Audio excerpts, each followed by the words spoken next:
Right, so here's my new video of the garage. It's not a very long one, but you see what I'm working on at the moment.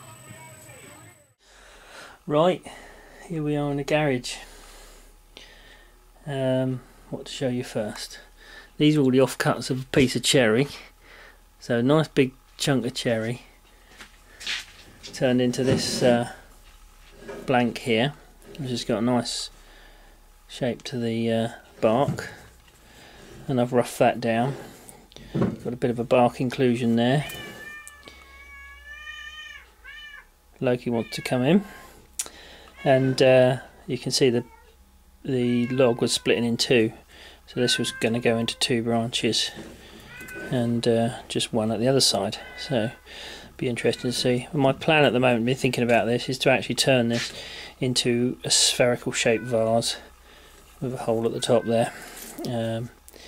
Be interesting to see how that goes.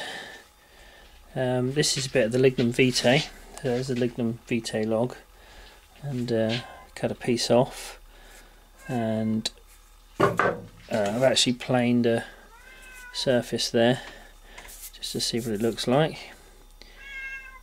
Need to decide what to do with that. Okay, still got another bit of cherry here, fairly large piece. I'll have to decide what to do.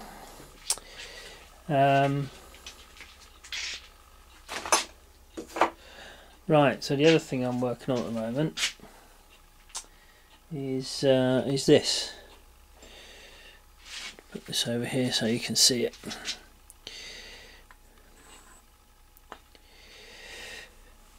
Okay, so this is a work in progress at the moment. So this is Brazilian tulip wood, but obviously I've cut the bowl of the little sort of pot thing and a lid that fits in there, and it's interesting. There was a few cracks in the wood. It obviously wasn't quite seasoned. So there's a crack there where I put the reflection. I don't know if that shows up or not, and there's also a crack on the side just there, and I think one on the other side as well. And I've actually glued them up with super glue. How they'll look at the end of the day, don't quite know. So this pot's going to have a like a stem and a base with a bit of shape. I also need to leave that while I'm still turning for support, and just put this on here last night. Started to turn down a piece of the African ebony that's going to make a finial to go in the top of the pot. That's an interesting game because you need to turn a spigot on the finial, then take the lid of the pot and glue that on, and then glue that on, and then turn down the inside of the bit of ebony so that matches, and polish that up. Then I'll be putting this back in the lathe with the piece of ebony now glued in the top, and that will go back in the lathe, and I'll have to tape this down and then turn the finial with this piece of ebony attached to that. Then when the finial's turned, I can take the lid off and turn down the rest of this and part it off. Be done. These are two tools that I find really useful. This is a thin partine tool, 1/16 of an inch thick. Really quite useful. Use it up this way. So you put it on the tool rest this way, and you can part off without wasting wood, and also it's easier to part because it's not cutting away so much wood. And also, if you're parting away a lid from if you're parting away a piece of wood to make a lid, you get the grain to match up more closely because you're not losing so much wood. So that's useful.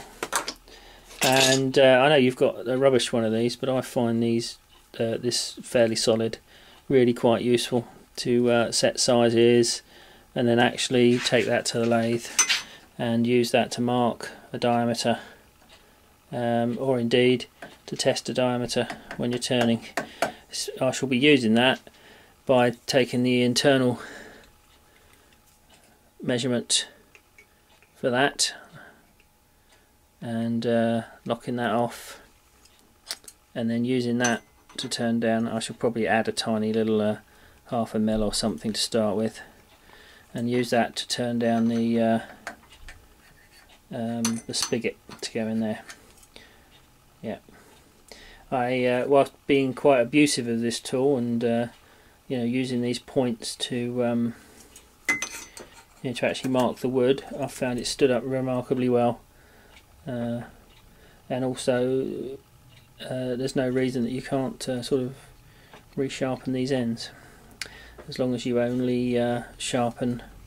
You don't sharpen on the flat face, the measuring face, you just sharpen on the curve at the back, and the measuring face is still valid.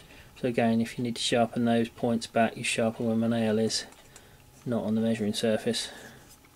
Two very good tools. And here's Loki in a sulk because I wouldn't let him in the garage.